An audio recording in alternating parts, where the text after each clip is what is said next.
Hola, buenos días. Bueno, buenos días. En el último minuto logré entrar. Muy bien. Me Un vaya. abrazo, un Ahora puedo abrazo y dominar a ver los iconos. Puedo ver las preguntas. Bueno, ya estamos en hora, ¿verdad? ¿Cuántos sí, somos? 32. Ah, bueno, muy bien. Sí. bueno. Comenzamos entonces. Bueno, después de esta inyección de adrenalina, de 15 minutos luchando con mi computadora, les doy la bienvenida a todos. Muchas gracias por seguir acompañándonos en estos ciclos de 4 webinars que hicimos ahora en CEVIPO. Y bueno, estaremos analizando la devolución que nos hacen con las evaluaciones para ver cómo seguimos, cómo mejoramos, cómo los podemos ayudar a toda la comunidad de la medicina del sueño. Bueno, en esta oportunidad vamos a hablar de las terapias alternativas al CPAP, que se tiene como, bueno, por supuesto, es la terapia principal, pero que debemos conocer y saber el alcance de las terapias alternativas. Les pido, por favor, que chequen sus cámaras y audios y que, salvo los expositores, los demás saquen el audio de la cámara. O sea, bueno, si no la quieren sacar, pero tengan conciencia al menos de que están activadas. Bueno, Chao. seguimos. Entonces, bueno, para hablar de esto, de las terapias alternativas al CPAP, que la palabra alternativa está bastante mal vista en medicina, pero en este caso no. En realidad hay que tener mucha conciencia de que hay muchas opciones muy buenas y quizás mejores que el CPAP, porque finalmente el CPAP no es más que un compresor de aire que está noche a noche salvando un síntoma, pero que ni juega con la fisiopatología de la apnea, ni tiene una solución definitiva, ni curativa, ni mucho menos. Entonces, hay alternativas y hay alternativas que nuestros pacientes deben conocer desde el inicio, porque muchos pacientes ni siquiera quieren hacerse el diagnóstico porque dicen, yo no me voy a enchufar a una máquina todas las noches. Es la realidad que todos conocemos. Con lo cual, las alternativas hay que mostrarlas, así que para eso vamos a estar con 3 expertos que ya son parte de CEVIPO y que nos acompañan, y bueno, primero no por importancia, sino porque quien va a hablar primero es el doctor Jorge Rey de Castro, que es neumólogo, pero además experto en sueño, y bueno, tiene muchísima experiencia, nos está acompañando desde el diplomado presencial el año pasado en nuestras actividades docentes, y ahora estamos lanzando un curso virtual de apneas con el profesor Rey de Castro. Muchísimas gracias por acompañarnos también en esto. La licenciada Natalia Osorio, quien fue la ideóloga de generar finalmente el grupo SISU en el Uruguay, el Centro Interdisciplinario en Medicina del Sueño de Uruguay. Y ella es fonoaudióloga y trabaja expertamente en lo que nos va a contar hoy, que es la terapia miofuncional. Y lo que no puede faltar en ningún grupo de medicina del sueño que se precie como tal, el odontólogo, el doctor Jacques Sirin, que además está especializado en DAM, en dispositivos de avance mandibular, así que ellos van a ser nuestros expositores, quienes van a contestar todas las preguntas. La dinámica será que ustedes pongan sus preguntas escritas, nosotros las vamos a ir mirando y se las vamos a ir pasando a nuestros expositores invitados. Pero, digamos, para empezar, me parece que lo más importante es tener un pantallazo general de cómo estamos parados en este momento en los tratamientos de la apnea, cuáles son las posibilidades y cómo se manejan, y de pronto también un pantallazo general de la fisiopatología para entonces entrar directamente en el tema que nos preocupa, pero sabiendo de qué estamos hablando. Así que, doctor Rey de Castro, sería un gusto que usted empezara poniéndonos en escena. Sí, buenos días Marisa, buenos días con todos, muy agradecido por la invitación. Los comentarios introductorios que puedo hacer están relacionados en primer lugar a la alta prevalencia de esta enfermedad. Probablemente el mejor estudio de prevalencia es el que se hizo en Sao Paulo y fue publicado prevalencia de 25% en hombres y 10% en mujeres. Esta enfermedad está asociada a riesgos. Esta enfermedad hace daño en términos de mayor posibilidad de hacer hipertensión arterial, accidente cerebrovascular, diabetes mellitus, accidente de tránsito y enfermedad coronaria. La enfermedad reside primariamente en la vía aérea alta, que tiene unas peculiaridades muy especiales porque por la vía aérea alta se respira, por la vía alta se pasan los alimentos y pasan los líquidos, la parte de la nariz tempera el aire que ingresa al aparato respiratorio y finalmente una peculiaridad que la hace de ella más compleja es la propiedad de articular la palabra, el lenguaje propiamente dicho. Entonces, la vía aérea alta está gobernada por 5 pares craneales y controla 24 pares de músculos que trabajan de manera coordinada, con mucha fineza, para poder cumplir todas las funciones que les acabo de comentar. Aparte de ello, intervienen mediadores químicos en los receptores para activar o desactivar un músculo u otro de acuerdo al momento en que esta actividad se genera, y eso hace de la vía aérea una estructura anatómica y funcional sumamente compleja. Por esa razón es que no hay medicamentos que permitan controlar la enfermedad y difícilmente lo sabrá porque hay muchos elementos que entran en juego. El diagnóstico de estos pacientes comienza por la entrevista clínica. Es una entrevista que la hace usualmente un especialista en sueño, y de ahí hay que saltar inevitablemente a una documentación objetiva de la enfermedad por medio de una polisonografía o una poligrafía respiratoria, de acuerdo a los métodos que manejen más o menos uno u otro laboratorio. Y a partir de ello, solamente a partir de ello, se puede pautar una salida terapéutica. El primer mensaje que yo quiero dar en esta introducción es que las salidas terapéuticas, como ha dicho Marisa, no son una dicotomía. No se trata de poner o no poner CPAP. El CPAP es parte importante del tratamiento en estos pacientes, pero el CPAP también tiene inconvenientes. El gran problema, el gran dolor de cabeza para nosotros es el tema del cumplimiento.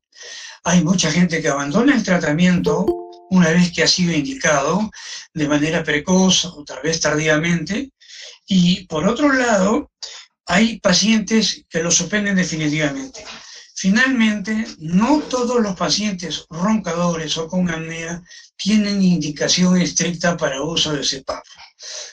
En esa medida es que hay salidas terapéuticas que se pueden proponer al paciente para controlar el problema primario de la obstrucción de la vía aérea alta. Y en esta oportunidad vamos a revisar 2 temas con nuestros invitados para hacer las preguntas correspondientes. Yo con eso termino, Marisa, y quisiera comenzar con las preguntas. Tienes la palabra.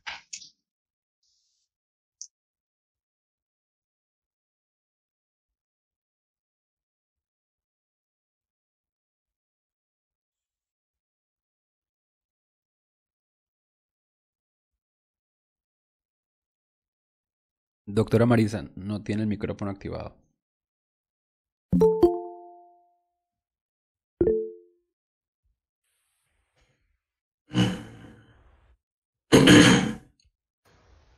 ¿Ahora sí? Bueno, tengo problemas técnicos, obviamente, si me escuchan, si no me escuchan o algo de eso, sigan ustedes, porque de todas maneras, en esta reunión no soy en absoluto imprescindible, así que simplemente que entonces vamos a empezar a los temas que nos incumben, que es, a ver, Natalia, ¿cuál es el rol del fonoaudiólogo entonces para nuestros pacientes apneicos? Buenos días a todos, muchas gracias. Bueno, retomando un poco lo que venía comentando Jorge, que habló sobre la fisiopatología también, ¿no? Es importante entonces como fonoaudiólogo, ¿cuál sería el rol del fonoaudiólogo dentro de este equipo de trabajo? nosotros debemos revisar la fisiología respiratoria y vamos a hacer foco, más que nada, en la integridad de las estructuras que están involucradas y que estas deben ser, bueno, correctas, porque es donde vamos a evaluar tanto las estructuras pasivas como las activas, y estas deben de presentar un tono adecuado, ¿no? Entonces, a ver, la relación que existe entre el sistema estomatognático tiene características especiales, ¿sí? Y deben ser conservadas para que no se alteren las presiones intraorales, intrafaringias, porque eso en definitiva va a terminar impactando sobre la función. Entonces, pensemos en un paciente roncador, ¿no? Empecemos por el roncador. Digo esto porque a veces me consultan si el paciente roncador debe ir a tratamiento para no tener apnea. Puede pasar que un paciente sea roncador y no tenga apnea, pero cuando hay ronquido hay alteración. Y prolongado en el tiempo puede afectar y llevar a una apnea, ¿no? Entonces, ¿qué pasa? Partamos del paciente roncador, ¿no? O con apnea leve. Ya va a tener alteración del cierre del anillo de Pasavant, va a haber una alteración en la movilidad de la válvula palatofaringia, va a haber incompetencia velopalatina, va a haber una lengua mal posicionada, más bien posteriorizada. Y esto va a traer alteración también en una estructura fundamental, que es el hueso ioides, y que por lo tanto ese hueso ioides que está unido a la musculatura supra e infraioidea, va a traer alterado, va a traer alterado todas las estructuras que están por debajo también. Entonces va a haber una alteración en las válvulas laringias, ¿sí? En la musculatura faringia. Entonces, cuando una alteración en el sistema estomatognático está alterado, va a impactar en el resto. Entonces, en esa encrucijada aerodigestiva, el paciente va a comenzar teniendo una alteración respiratoria, pero luego va a tener alteraciones deglutorias, ¿sí? Va a tener alteración en la articulación de algunos fonemas.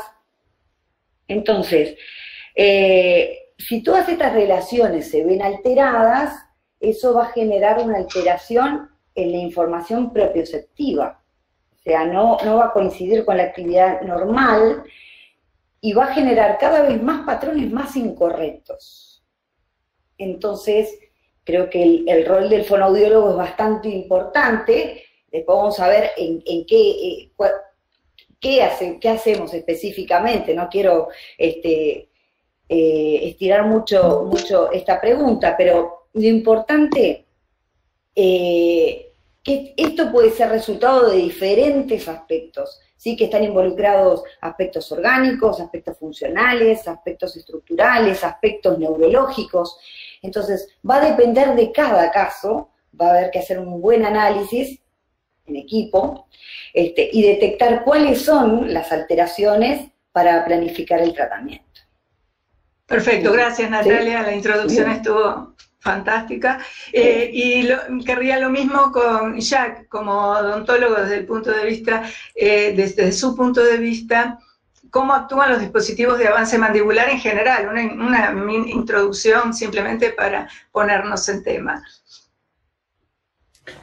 Bueno, Marisa, buenos días a todos. Primero que nada, cortito, pero agradecerte y va a ir enrabado con todo lo que significa esta charla, que es si hay en el auditorio odontólogos y si hay médicos, los odontólogos tenemos mucho para aportar en el equipo, o sea que los médicos van a tener que hacernos un lugarcito y los odontólogos vamos a tener que buscar un médico para poder trabajar en equipo.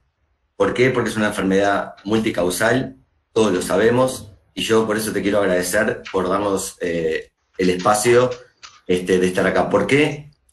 Porque el rol del odontólogo, esta es una nueva área de actuación, sin dudas, y el odontólogo es fundamental en el tema de la sospecha diagnóstica, en un screening, ¿ah? Es importante, sobre todo en el screening y no en el diagnóstico. ¿Por qué? Porque es importante para nosotros derivar al paciente una vez que sospechamos de alguna forma que puede estar teniendo apneas, tenemos que remitirlo al médico especialista en sueño, porque es quien va a hacer el diagnóstico, como dijo bien Jorge. Es fundamental esa consulta y es fundamental el estudio de polisomnografía para definir el tipo de apnea y el tratamiento a realizar. Los dispositivos de avance mandibular que podemos aportar los odontólogos, hoy hay cientos de dispositivos en el mercado, todos en cierta forma actúan de la misma manera, son dispositivos ortopédicos, hechos a medida fundamental, que se introducen en la boca y modifican la posición de la mandíbula y de las estructuras de la lengua. Lo que está provocando de una manera es aumentar el espacio faríngeo y que no se colapse la vía aérea durante el sueño, especialmente. Eso básicamente es como trabajan los dispositivos de avance mandibular, y sin duda es el médico especialista el que va a determinar, ¿es tratamiento con CPAP? ¿Es con dispositivo de avance mandibular? Es, como dijo la fonoaudióloga, como dijo Natalia, terapia miofuncional. Es la combinación para en algún momento empezar con CPAP, pasar a un dispositivo de avance mandibular, terminar con terapia miofuncional. Es el médico y es el equipo el que seguramente va a determinar eso y en beneficio del paciente. Fantástico. No, sigue. No, con respecto a lo que decía Natalia en su rol de fonoaudióloga, el rol del odontólogo es ese, es estar en la sospecha, y a veces nosotros el gran problema que tenemos es que en la carrera de grado no tenemos ninguna capacitación en sueño, ni en ronquidos, ni en apnea. Hoy por hoy el odontólogo debería estar preguntando cómo duerme ese paciente.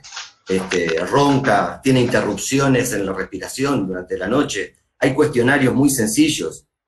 Aconsejo, si hay odontólogos acá, que miren cuestionarios como Stop Bang, que con simples preguntas uno puede estar despistando si ese paciente está sufriendo, no solo ronquidos, porque te lo va a comentar, pero sí puede estar haciendo apnea. El ronquido es una alarma, algo que te va a decir, acá hay algo raro.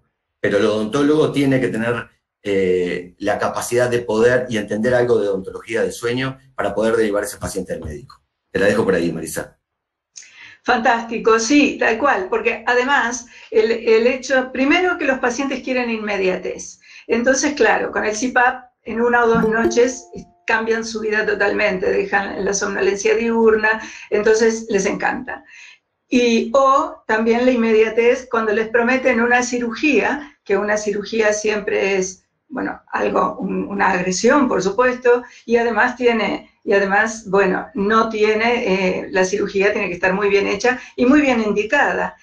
O sea, lo que pasa es que el paciente compra la promesa de que rápidamente y sin un esfuerzo personal, estas cosas como la terapia miofuncional, como adaptarse a ver qué unión de tratamientos va a funcionar en el paciente, siempre lleva un proceso, y eso hay pacientes que no les gusta, que no están tan con ganas de tener un esfuerzo personal. Ese es todo un problema que, bueno, que tenemos que luchar nosotros, pero primero estar convencidos nosotros y nuestra interacción en grupo. Y no te sientas mal, Jack, porque tampoco los médicos preguntan ¿usted cómo duerme a los pacientes? No es una pregunta que está incluida en el protocolo de ningún médico, porque lamentablemente tampoco en casi toda la mayoría de los países al menos no hay formación de grado de medicina del sueño. Así que estamos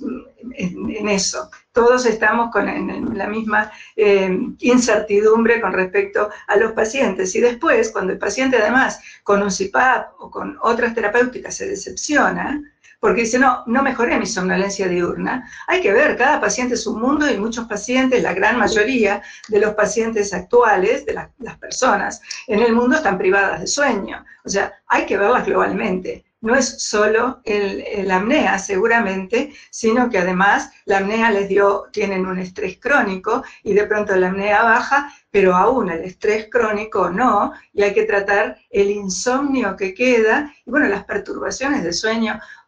O sea, la apnea puede mejorar y eso hay que evaluarlo muy bien, no, la apnea le mejoró, pero le están quedando otras cosas, entonces tenemos que analizarlo en conjunto, no hay otra salida. Así que, bueno, y Natalia, específicamente ahora, ¿cuándo indicar la terapia miofuncional? Y ahora sí, adentrarnos más en qué consiste este método terapéutico.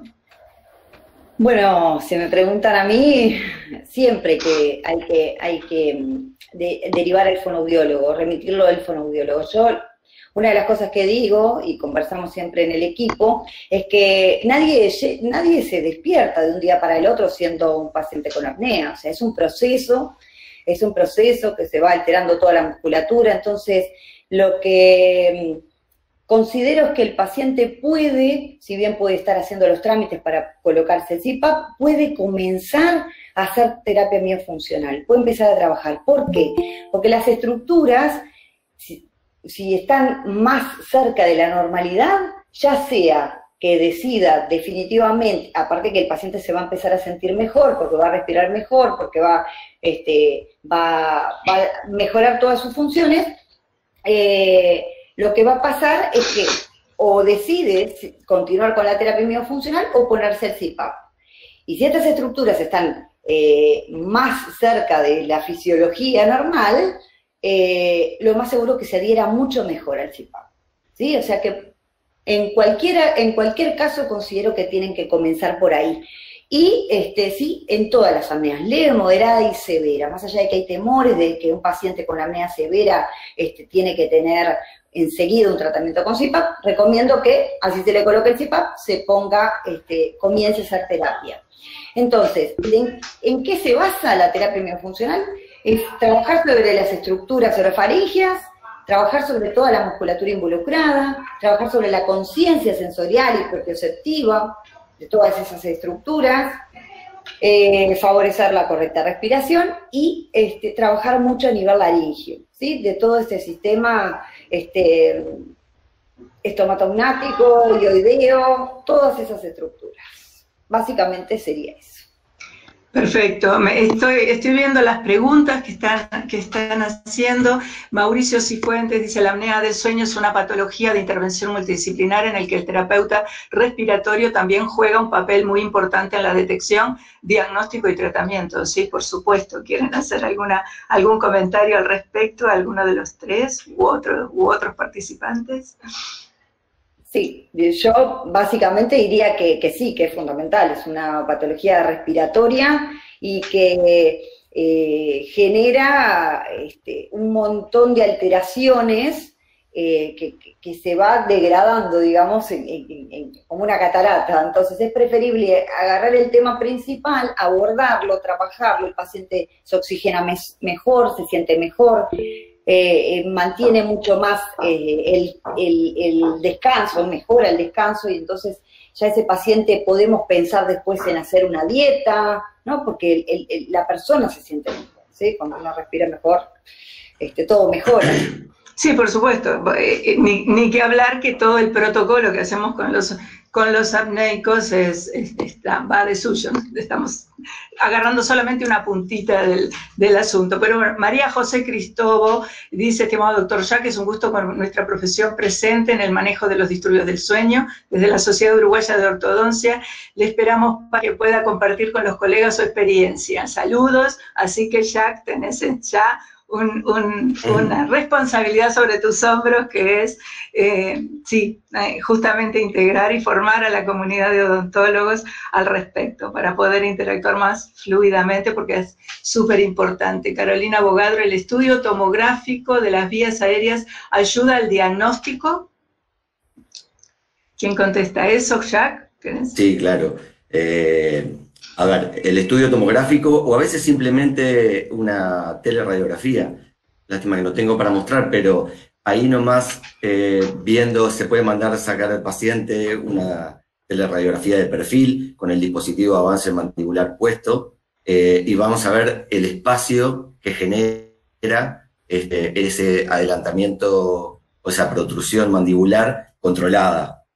Entonces sí se puede, es útil. Hoy hay muchas ayudas digitales para poder colaborar en el diagnóstico, pero tener presente siempre a todos los odontólogos que nosotros sí somos importantes en el screening, en las preguntas, pero que el que da el diagnóstico final es el médico. Por eso, bueno, agradezco a la colega, con todos los ortodoncistas, obviamente, acá tienen un rol fundamental los ortodoncistas, y a veces cómo influimos en la extracción, por ejemplo, de los 4 premolares para hacer ortodoncia. Hay que evaluar si no estamos generando un niño que de adulto va a ser un futuro apneico. Clase 2, clase 1, clase 3, entender cuándo está un dispositivo indicado. Un paciente que es prognata, difícilmente el dispositivo de avance mandibular tenga algún tipo de actuación, no va a servir. O sea, esto es un trabajo en equipo y voy a seguir insistiendo hasta que termine este webinar. Voy a echar una pregunta que todo el mundo nos hace y después sigo con las preguntas que nos están haciendo, pero creo que es importante que lo aclares ahora, Jack, porque todo el mundo dice todavía que el tema no se conoce mucho, no se sabe el alcance, no se sabe bien para qué sirve, si es mejor, si es peor. Todavía salieron al mercado un montón de DAMs, digamos, masivos, o sea, que no son universales. Y todo el mundo pregunta, ¿me compro esto? Que, no sé, lo vi en Amazon, o ¿cuánto me sirve? Querría que una aclaración que creo que viene muy bien en este momento, justo. Sí, te la digo cortita. Los prefabricados obviamente no son los adecuados, pero por eso es fundamental que el odontólogo esté capacitado en sueño. Entender cuando un médico le manda una polisomnografía, entender ese dispositivo tiene que ser un dispositivo controlado, que sea cómodo, hecho a medida, para que se entienda, individualizado. Por eso les digo, va a haber más de 100 tipos de dispositivos de avance mandibular en el mercado. Hay prefabricados, yo los descartaría o los tendría, hay algunos que son muy buenos, que pueden servir en cierta forma como algo provisorio, pero no como algo definitivo. El definitivo debe ser un dispositivo de avance mandibular que sea ajustable, que pueda tener movimientos laterales y de apertura y cierre, como para que no se vean afectadas las articulaciones temporomandibulares, que impida una gran abertura de la boca y sobre todo que sean confortables. Y estos dispositivos que hoy se venden, que son los típicos caliente y muerde, en una posición protruida que el paciente no sabe dónde está protruyendo, es mucho, es poco, no. El dispositivo tiene que ser un dispositivo que permita el avance, que es lo que le llaman los médicos especialistas en sueño, así como una CPAP se titula, el dispositivo de avance mandibular se debe titular. Y son cosas que los odontólogos deben aprender, de que los dispositivos permitan paulatinamente ese avance hasta que sea óptimo y que ese paciente no tenga más apnea del sueño o no tenga más ronquidos. Exacto, esa es otra cosa muy importante que vos tenés en tu protocolo, que es el estudio del sueño después con el dispositivo, que es lo que, así como Natalia también hace el estudio del sueño, o al menos una poligrafía cardiorrespiratoria posterior a su gimnasia. Eso es la evaluación que tiene que venir obligatoriamente antes de decir, no, esto no sirvió. Porque sí puede haber servido para la apnea, pero el paciente tiene otras cosas, como decíamos. A ver, otra pregunta, Sandra dice, ¿qué estrategias usas para adherir al paciente a la terapia miofuncional? Oh, ¿qué pregunta? No, sí, me encanta esa pregunta. Yo, la pregunta que le hago al paciente es, si no se logra, si no logra incorporar o si no logra adherirse a un trabajo que involucre la función más importante de su vida, porque si uno no respira, se muere, el paciente queda, reflexiona y dice, bueno, sí, tenés razón, y bueno, vamos arriba, vamos a trabajar específicamente en lo respiratorio, te vas a sentir mejor. Realmente la adherencia, diría que, no me la voy a jugar al 100, pero 99,9% de los pacientes se adhieren al tratamiento, se adhieren. Después, que por otras alteraciones que tenga que utilizar CPAP, hay algunos, y otros definitivamente siguen trabajando con la terapia miofuncional. La verdad que la experiencia que tengo yo es que si uno está convencido de que la terapia funciona, si le da herramientas al paciente que pueda que pueda ir notando los cambios, que pueden ir incorporando con cosas muy sencillas, porque otra de las cosas que yo veo es no encerrar a un paciente media hora a hacer el ejercicio. El ejercicio tiene que ser práctico, arriba del auto, en la ducha, en situaciones que yo siempre le digo a mis alumnos, antiguamente uno ponía a calentar la leche en el microondas, perdón, en la jarrita y esperaba 15 minutos. Ahora lo pones 1 minuto en el micro y ya estás nervioso. Entonces, tenemos que ayornarnos a la vida actual, tenemos que ser prácticos, ¿sí? Prácticos. Yo creo que la clave es eso, darle practicidad a la gente, eso se adhiere más. Sí, es muy importante, además, que esto de las posibilidades ya tiene que empezar en el médico, porque hay médicos que son lapidarios y empiezan, bueno, yo qué sé, esto, el CPAP nomás, o bueno, vaya al otorrino a ver si lo puede operar de algo para que deje de roncar, o sea, el médico es el que tiene que saber porque es el que guía y muchas veces el médico general, el médico de cabecera del paciente, ese es el paciente va a hacer caso. Entonces, si ese es el que no está formado, no sabe, no tiene ni idea, ya puede desviar el camino del paciente para realmente una pena, ¿no? Para ya perderlo, digamos, perderlo. Otra cosa que pregunta Carolina Bogadro, pregunta, miofuncionalmente, ¿es fortalecer ambas musculaturas supra e infraioidea? Muy buena pregunta. No. Nosotros tendríamos que hacer un análisis de la postura de laringia, ¿no? Donde uno dice, bueno, ¿dónde está posicionada la laringe? ¿Cuáles son los músculos que están en más? ¿Cuáles son los que están en menos? Generalmente hay debilidad de la musculatura supraioidea. Entonces, yo hago un análisis miofuncional, detecto a ver en qué situación se encuentra la laringe y en base a eso trazo la actividad. Obviamente que tengo determinados ejercicios para la mayoría de los pacientes, pero eso es un tema no menor. ¿Dónde está posicionada la laringe y el hueso ioides? Así que básicamente hay que hacer un análisis previo. Un análisis individual para cada uno. La terapia miofuncional, pregunta Graciela Azayas. ¿La terapia miofuncional se puede hacer online? ¿Es una especialidad de la fonoaudiología? Lo mismo pregunto al odontólogo. ¿Es una especialidad en la odontología? Bueno, la terapia existe la terapia del sueño, fonoaudiología del sueño. Son ejercicios estipulados, está bien, pero yo creo que hay que hacer la formación en medicina, en fonoaudiología del sueño, sí, pero también hay que tener formación en motricidad orofacial. Entonces, lo óptimo sería eso, ¿no? Vinculado a la fonoaudiología, ni que hablar del sueño, la formación en sueño. Sí, hay formación para eso. Yo, de hecho, después de tantos años de trabajar, hice fonoaudiología del sueño. Jack, con respecto a los odontólogos. Los odontólogos por ahí la tenemos un poquito más difícil. En la carrera de grado no tenemos formación en lo que es odontología del sueño. Si se le puede llamar, es una nueva área de actuación. Aprovechando la pandemia, se puede aprovechar muchísimos cursos que hay en la red y algunos muchísimos de gran calidad. Y no, acá no tenemos formación, tenés que hacerla en el exterior o empezar a trabajar en equipo y entender y empezar a preguntar qué es una polisomnografía, mirar estas formas de diagnóstico. Hay grupos en Montevideo, está el doctor Marcelo Kreiner que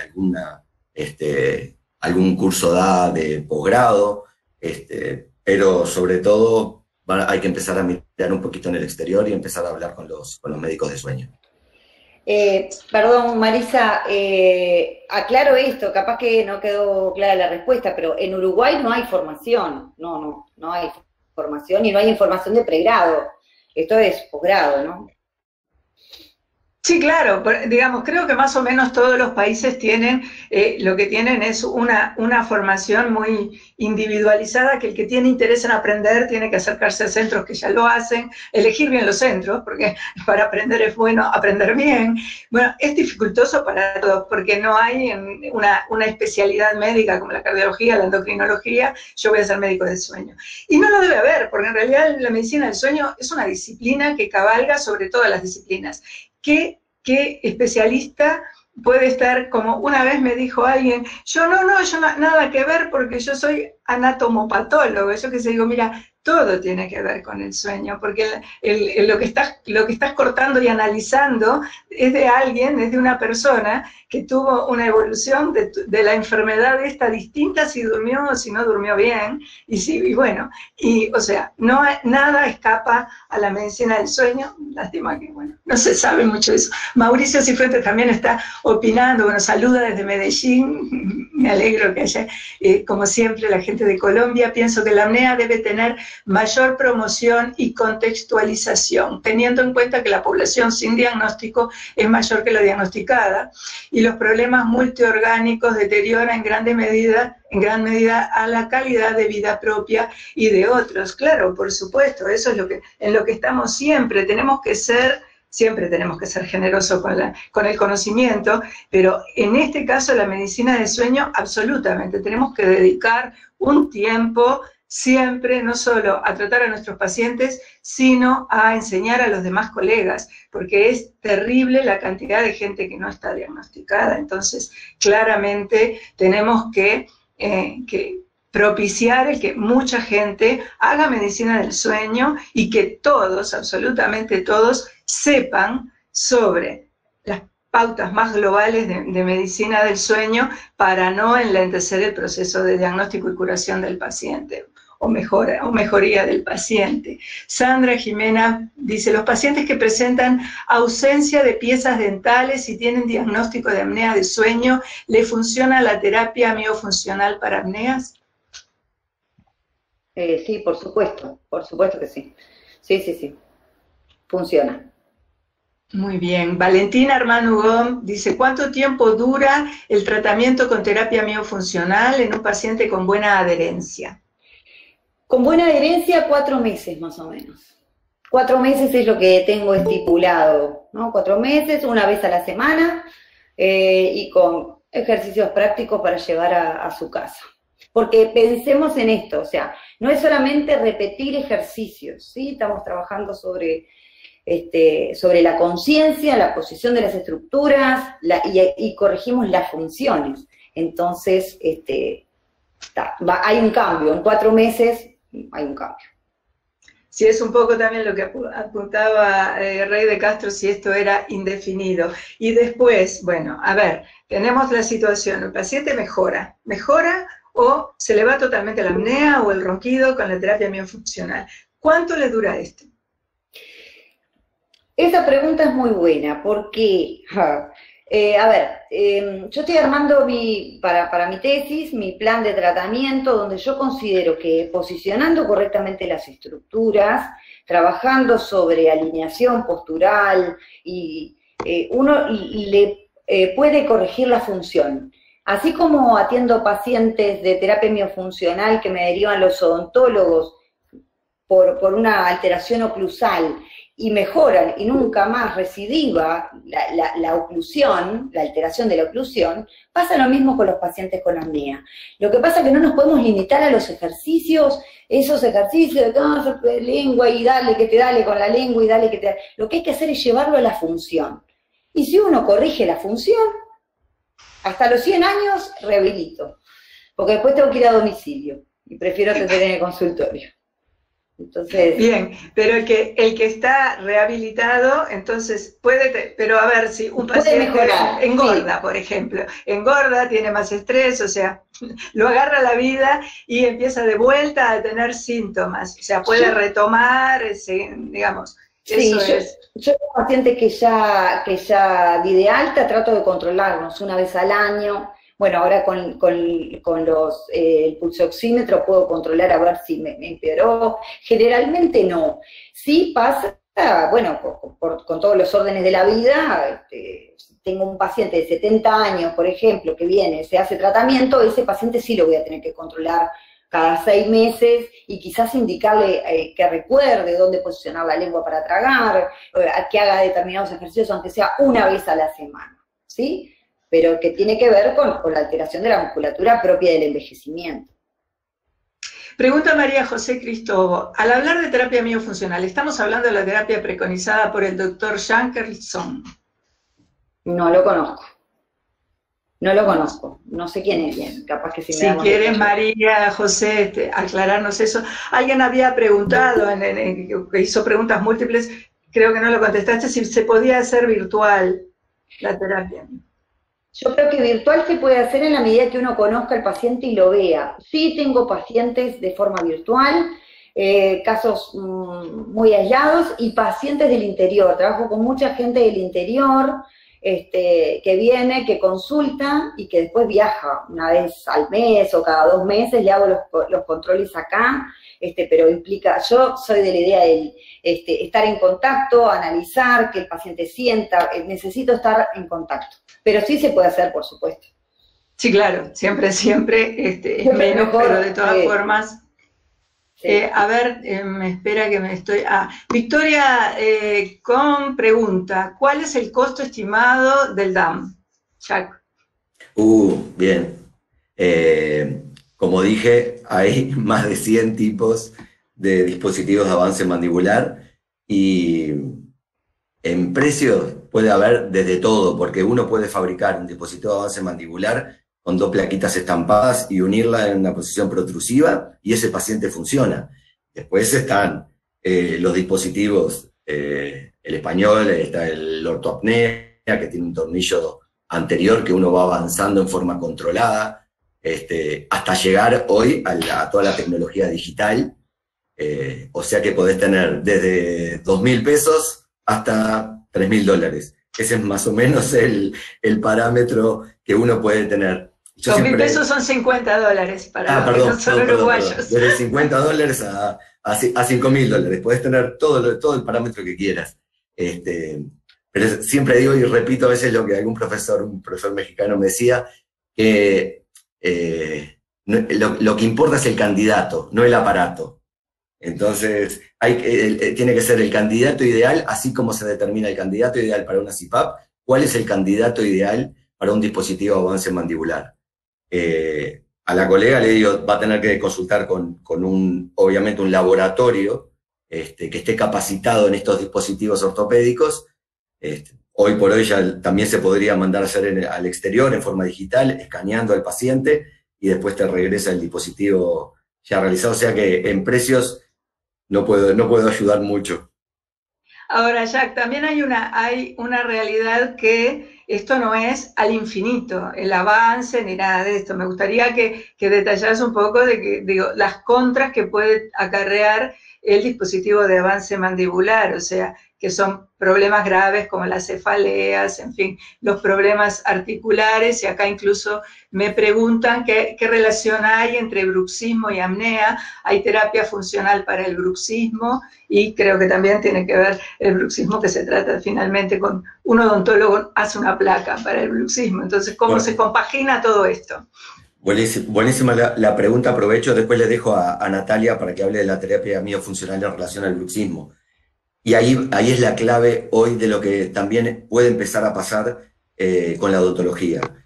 Hoy hacer para un odontólogo un dispositivo de avance mandibular, hacen el dispositivo sin una protrusión controlada, y por eso es fundamental. Entonces vuelve al médico y ese dispositivo no funcionó, y el médico mediante una polisomnografía le dice al paciente, no, el dispositivo no sirve. Entonces ahí es un tema clave. Por eso la capacitación es importante y por eso ver la protrusión. Hoy hay guías, se llaman, para que lo anote por ahí, las galgas de George. Son galgas que uno puede controlar el avance mandibular. Sabemos que no se puede avanzar más del 70% de la protrusión máxima. Esto es un tema ya técnico, pero para los odontólogos que escuchan, sepan que uno no va a protrusión máxima. No queda, digamos, protruida la mandíbula sin control, sino ahí empiezan también las patologías de ATM. lo que preguntaba la colega, entre bruxismo y apnea, es el huevo o la gallina. ¿Qué es lo primero? ¿La causa es el bruxismo o es la apnea que provocó el bruxismo? Queda la interrogante, hay muchísima bibliografía del tema, pero queda muy abierta esa consulta. Y un paréntesis cortito para los colegas que estén viendo, los dispositivos para el bruxismo, las placas de acrílico, hoy los vemos mucho, la gente con estrés y que usa para combatir el bruxismo. El odontólogo es fundamental que sepa también de sueño, porque una placa de relajación puede provocar un colapso de la vía aérea durante el sueño. O sea que por un lado queremos tratarle el bruxismo y por otro lado le colapsamos la vía aérea y lo convertimos en un apneico. Nosotros, con un dispositivo de avance mandibular, podemos matar a una persona. Claro, está bien. Entonces esto nos aleja también de esos dispositivos que se compran y la gente se compra, se los pone y ellos mismos se lo ajustan hasta que no roncan más o hasta que se sienten mejor. Eso absolutamente prohibido, digamos, absolutamente, porque puede ser un arma mortal. Bueno, sigamos con las preguntas, nos quedan pocos minutos, así que vamos a tratar de hacer las más que podamos. Gracias, Héctor Rojas, por tus palabras y esperemos seguir estas actividades. Si les son útiles, las seguiremos haciendo. Carolina Abogado dice, para la posición laringea, ¿se debe hacer hincapié en la posición postural? Sí, primero quería responder la pregunta anterior, ya respondo lo de posición laringea. La pregunta anterior, dos cosas. Uno, hacer hincapié en lo que dijo Jaco, que es muy importante que el fonoaudiólogo se forme. Estamos entrando a un mercado que realmente necesita de mucho compromiso. El tema del sueño es de gran compromiso, genera mucha alteración, entonces cualquier cosa que le hagamos al paciente hay que tener mucho cuidado. Y además que ese paciente, si no se adhiere, va a ir al médico y va a ir a contar que no le sirvió la terapia miofuncional. Entonces hay que ser como inmaculados en esto, ¿no? Bueno, si sabemos de eso, vamos a trabajar en eso. Y todo lo que implica el trabajo en equipo y entender la patología del sueño en general. Por otro lado, quería decirles, la relación entre el bruxismo y la apnea me parece un tema apasionante, el cual hace mucho tiempo que yo indago.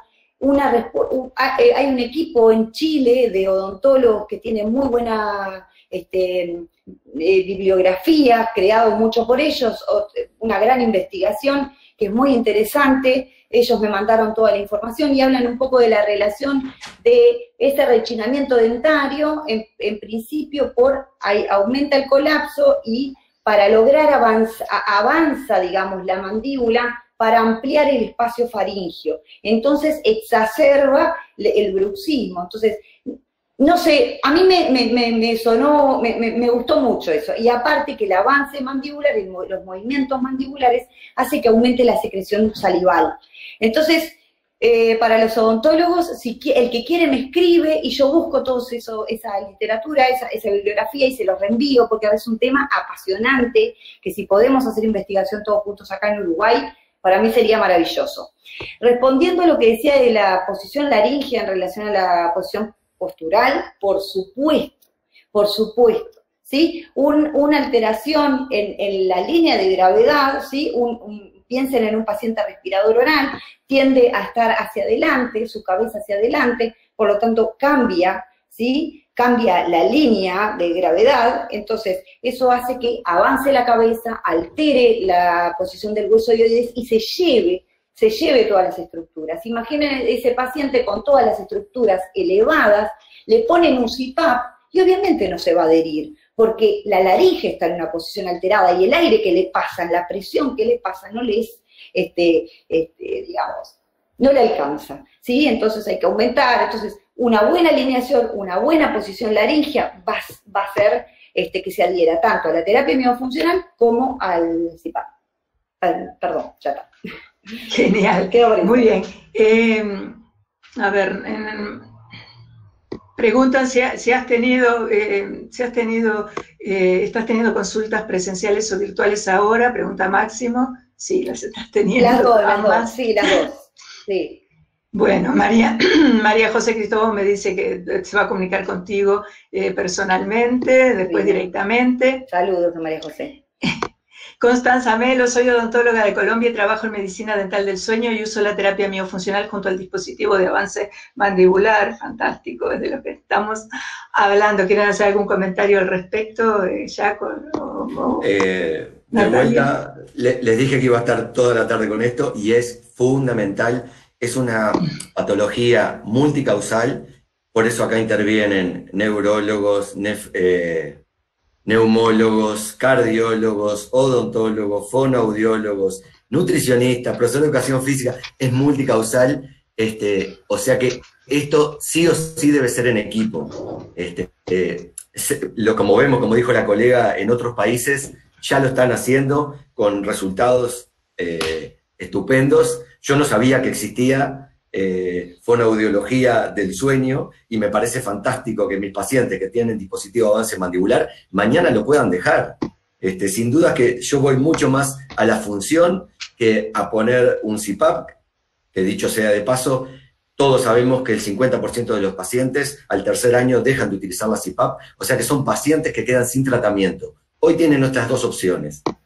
Hay muchísimos pacientes sin tratamiento. Tenemos que tener claro que los odontólogos, con los dispositivos de avance mandibular, podemos trabajar en ronquidos, en apneas leves, en apneas moderadas, en apneas crónicas cuando no adhieren a una CPAP, en un fallo quirúrgico, en una terapia combinada con terapia miofuncional, y hoy una nueva terapia es la terapia en conjunto con la CPAP. Hoy hay pacientes que necesitan de una presión muy alta en la CPAP y nosotros, mediante una terapia combinada con el dispositivo de avance mandibular, podemos bajar mucho la presión de la CPAP. Y ahí tenés otra área de actuación. Y ni hablar de la cirugía ortognática, que si bien yo no me dedico a eso, hoy, de vuelta, el caso bien indicado y una cirugía ortognática bien realizada es la cura de la apnea de sueño. Fantástico. Bueno, no sé, no hay más preguntas. Si quieren redondear, no sé, Jorge Rey, si quieres bueno, hacer tus apreciaciones desde el punto de vista del especialista en sueño y del especialista en neumología, porque finalmente es la especialidad más importante porque es de la que nos llegan directamente los pacientes, ¿no? Que alguien nos lo tiene que derivar y en general vienen o por otorrinos o por neumólogos. Sí, claro, así es. En realidad, esta área de esta nueva especialidad de medicina del sueño es muy grande y abarca muchas subespecialidades primarias, como ya ha sido comentado, ¿no? Y de la perspectiva del tratamiento es importante siempre trabajar de manera grupal. La idea fundamental es que el paciente, independientemente de la severidad de la enfermedad, debe recibir un tratamiento, debe tener una intervención terapéutica. No podemos dejar a los pacientes sin tratamiento porque se negaron a usar el CPAP o porque eventualmente lo abandonaron en el camino. Entonces yo creo que este webinar sirve en ese sentido para que la comunidad médica conozca que todo lo que es apnea no es igual a CPAP, fundamentalmente, ¿no? Ese creo que es el mensaje más importante de esta actividad. Sí, gracias, Jorge, realmente.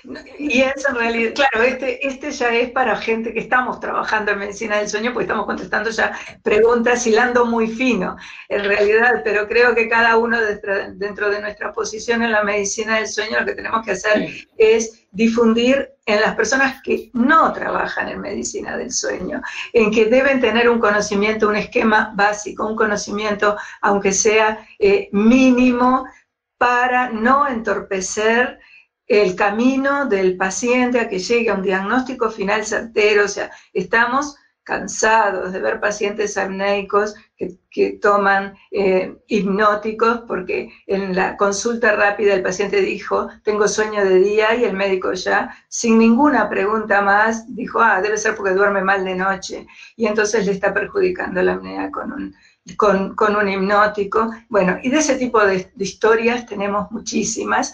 Entonces tenemos que tener la conciencia de que debe ser el médico que está primaria, en la consulta primaria, con el paciente el que debe tener un poco de sensibilización en la medicina del sueño.